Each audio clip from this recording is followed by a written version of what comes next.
जब परीक्षाएं निकट आ रही हो उस समय थोड़ा सा डर लगना ये बहुत ही स्वाभाविक होता है और इससे आपको फ़ायदा ही होगा। इससे आपको मोटिवेशन मिलता है कि आप अधिक से अधिक पढ़ सकें और अधिक से अधिक रिवीजन कर सकें।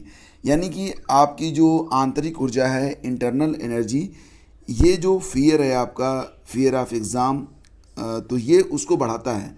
लेकिन इसका भी एक लेवल होना चाहिए। डर इतना भी ना हो कि आप परीक्षा से स्किप करने के बारे में सोच लें, यानी कि पलायन के बारे में सोच लें। परीक्षा से आपको भागना बिल्कुल भी नहीं है। मैक्सिमम टाइम सिर्फ और सिर्फ स्टडी में देना है। तो यूपीपीसीएस प्री 2022 जो लोग दे रहे हैं उनके लिए ये जो सेशन है काफ़ी इंपॉर्टेंट है। देखिए फ्रेंड्स, मैं सबसे पहले तो आपको ये बताना चाहूँगा कि कुल 2 पेपर होंगे और 12 जून के बारे में बात कर लेते हैं। तो कुल 12 जून को आपको 2 पेपर देने हैं। जो पहला पेपर होगा वो जीएस का होगा और जो दूसरा पेपर होगा वो सी सेट का होगा। ये भी जीएस का सेकंड पेपर ही माना जाता है। जीएस में आपको कुल 150 प्रश्न मिलेंगे, सी सेट में आपको कुल 100 प्रश्न मिलेंगे। सी सेट में 33% अंक लेकर आना कंपलसरी है, यानी कि कम से कम 33 अंक जो प्रश्न हैं वो आपके सही होने चाहिए। लेकिन यहाँ पर ऑल ओवर कुल आपका जो आंकड़ा है वो 66 अंकों का होना चाहिए। यानी कि ये जो पेपर होगा, दोनों ही पेपर यहाँ पर 200-200 अंकों के रहेंगे, ये भी ध्यान दीजिएगा। और 2-2 घंटे का पेपर होता है। तो पहला पेपर 150 अंक का, दूसरा पेपर जो होता है पहला पेपर जो होगा वो 150 प्रश्नों का और जो दूसरा पेपर होगा वो 100 प्रश्नों का होगा। तो दोनों ही पेपर 200-200 अंक के होते हैं। और यहाँ पर जो आपकी फाइनल मेरिट बनेगी वो तो बनेगी जीएस के पहले पेपर के आधार पर, लेकिन आपको सी सेट में मिनिमम 66 मार्क प्लस लेकर आना है, क्योंकि ये क्वालिफाइंग है। और अगर 66 अंक से कम आए तो फिर आपको जो है आपकी जो पहली कापी होगी जांची नहीं जाएगी, यानी कि फिर आप डिसक्वालीफाई कर दिए जाएंगे। तो यहाँ पर देखिए एक सवाल उठता है कि जीएस का जो पहला पेपर है सामान्य अध्ययन का, इसमें कितने प्रश्नों को करना सुरक्षित है।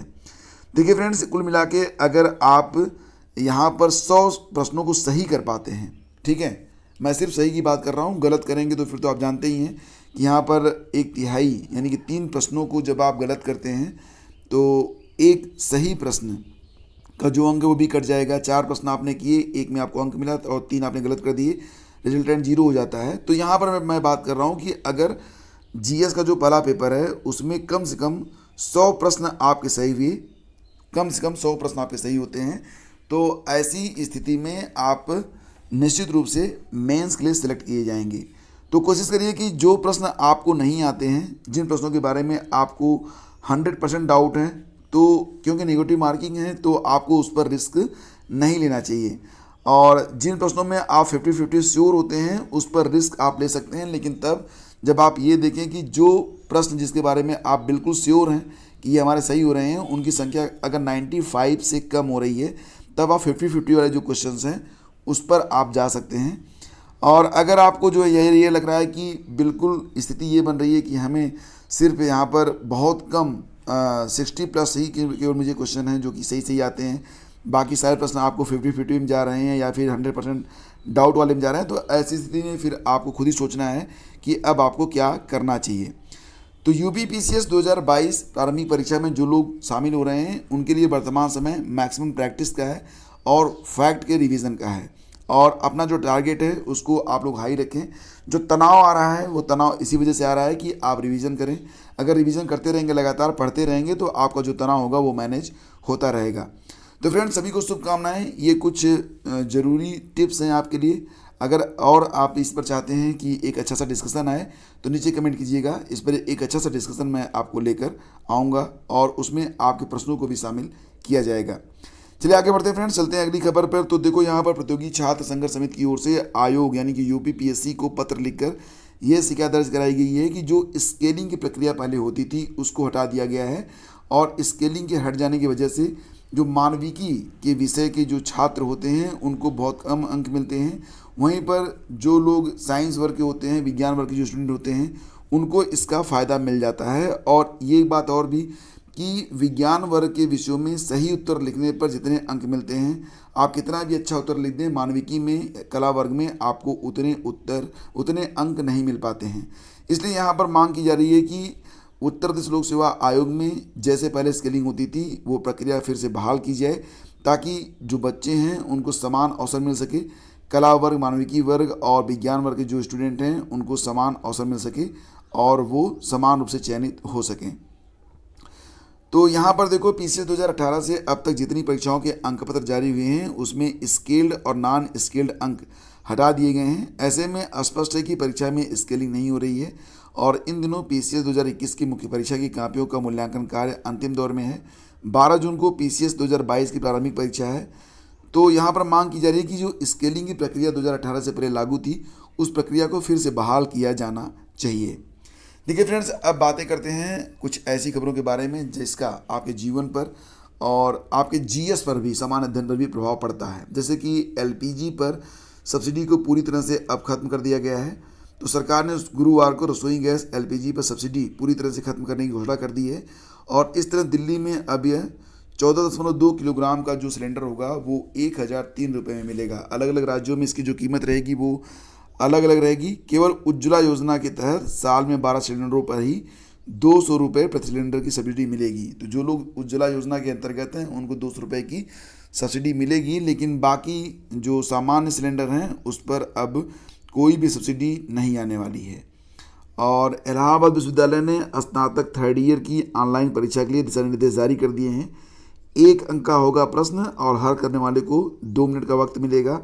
नेगेटिव मार्किंग भी रहेगी, यानी कि गलत उत्तर देने पर माइनस मार्किंग की जाएगी। परीक्षा जो होगी 2 पालियों में सुबह 9 और अपराह्न 2 बजे से स्टार्ट होगी, जबकि लॉगिन टाइम होगा सुबह 8:30 और अपराह्न 1:30 बजे। परीक्षा अवधि प्रश्नों की संख्या के आधार पर तय होगी। स्क्रीन में एक बार में एक प्रश्न ही अपने 4 विकल्पों के साथ दिखेगा आपको। परीक्षा की पूरी अवधि के दौरान परीक्षार्थियों के पास किसी भी समय पहले से दर्ज उत्तरों को बदलने या फिर संशोधित करने का वक्त होगा। जब तक कि आप फाइनल सबमिट नहीं करते हैं तब तक आप अपने उत्तर में परिवर्तन कर पाएंगे। तो अब ये जो परीक्षाएं हो रही हैं, यानी कि इलाहाबाद विश्वविद्यालय की थर्ड ईयर की जो परीक्षा होगी ये 7 जून से स्टार्ट हो रही है और लॉगिन करने पर आपको अपनी प्रोफाइल दिखेगी। हेल्पलाइन नंबर जारी किया गया है। अगर कोई दिक्कत होती है तो आप ये नंबर यहाँ पर स्क्रीनशॉट ले लीजिए। आप इन नंबरों पर कॉल कर सकते हैं। यहाँ पर आपको सारी सुविधाएं उपलब्ध रहेंगी, आपको गाइडलाइंस प्रोवाइड की जाएगी। और यहाँ पर देखिए एक बड़ी खबर निकल के आ रही है। स्पेन के वैज्ञानिकों का दावा है कि धरती पर हमला कर सकती हैं 4 एलियन सभ्यताएं और एक वाव सिग्नल हमें प्राप्त हुआ था धरतीवासियों को। कब मिला था? 15 अगस्त 1977 को। और इस वाव सिग्नल के बाद जो इस पर शोध हुआ काफ़ी वक्त हो गया, 1977। ये तब की बात है जब आप में से, हम में से या हम खुद ही तब जन्म नहीं लिए थे इस धरती पर।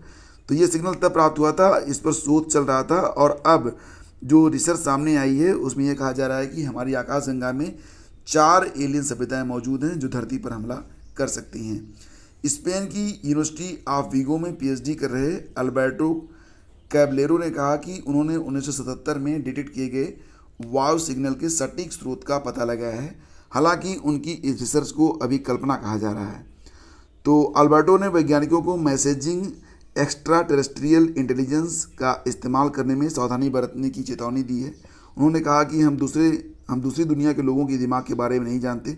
उनके पास अलग रासायनिक संरचना वाला दिमाग हो सकता है कि वो सहानुभूति बिल्कुल भी न दिखाते हों और उनका जो कहते हैं ना ब्रेन पावर, मेंटल पावर, वो बहुत ज़्यादा हो। अल्बर्टो के रिसर्च पेपर का नाम estimating the prevalence of malicious extraterrestrial civilisation है। इसका उद्देश्य एलियन सभ्यताओं की संख्या बताना है जो अंतरिक्ष में भेजे जा रहे संदेश का जवाब दे सकते हैं।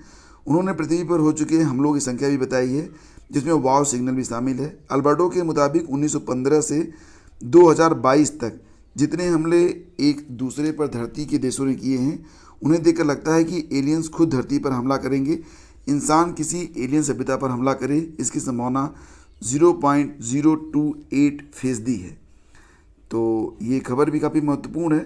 ठीक है, सौरमंडल के बाहर पृथ्वी से 4 गुना बड़े सुपर अर्थ की खोज हुई है और अगर आप प्रकाश की गति से जाएं, यानी 1 सेकंड में 3 लाख किलोमीटर की गति से अगर आप चलें तो लगभग 36 साल और 6 महीने में आप इस ग्रह तक पहुंच पाएंगे।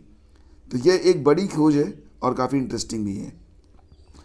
ताबड़तोड़ हत्याओं से दहला कश्मीर, 1.25 लाख हिंदुओं को डराने की नापाक साजिश। जैसा कि आप जानते हैं कश्मीर में जब से धारा 370 ख़त्म किया गया है उसके बाद अलगाववादियों का जो खेल था वो लगभग समाप्त कर दिया गया है। घाटी में फिर से आतंक का माहौल बनाने के लिए हिंदुओं को अब टारगेट किया जा रहा है और पिछले कुछ महीनों में बहुत सारे हिंदू टारगेट किए गए हैं, कई सारी हत्याएं की गई हैं।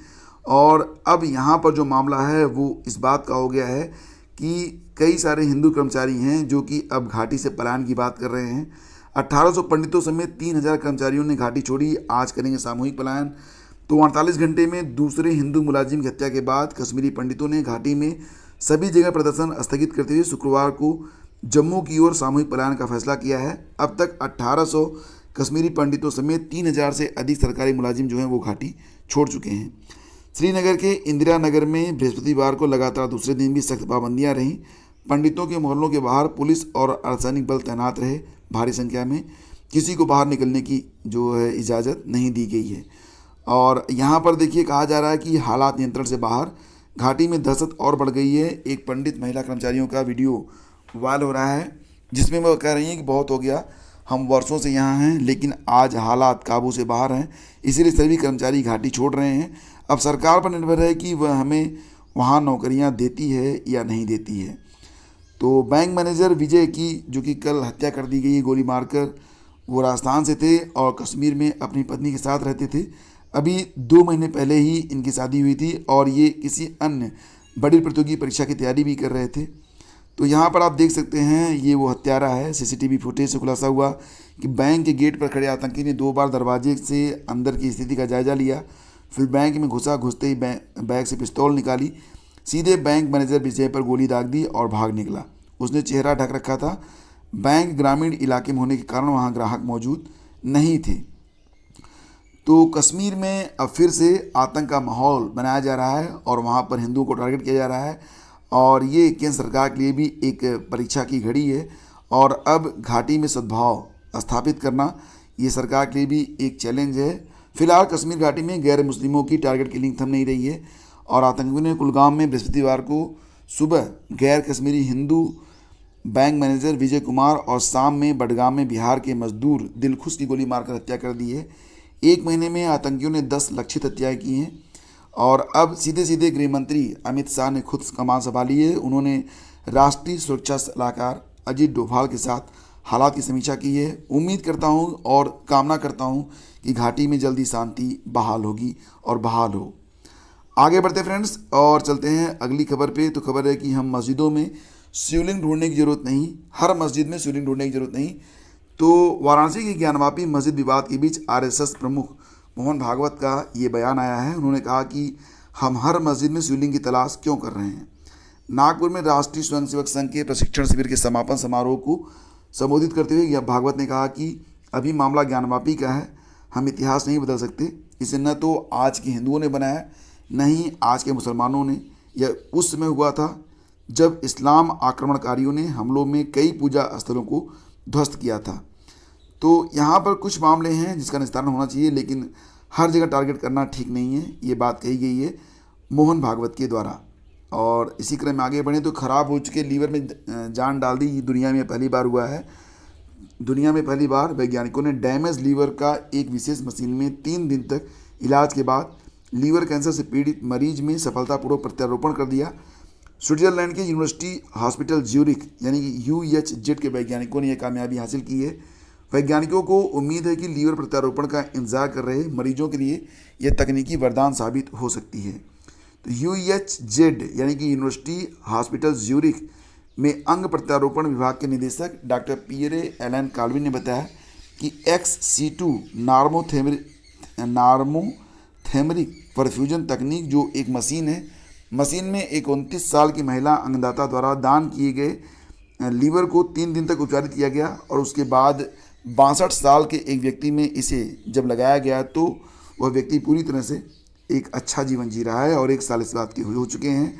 तो ये तकनीकी वाकई कई सारे मरीजों के लिए जीवन देने वाली एक जीवनदाता तकनीकी साबित हो सकती है। तो फ्रेंड्स आज की खबरों में बस इतना ही। अगर सेशन आपको अच्छा लगा है तो प्लीज़ इसे लाइक और शेयर कर दीजिएगा।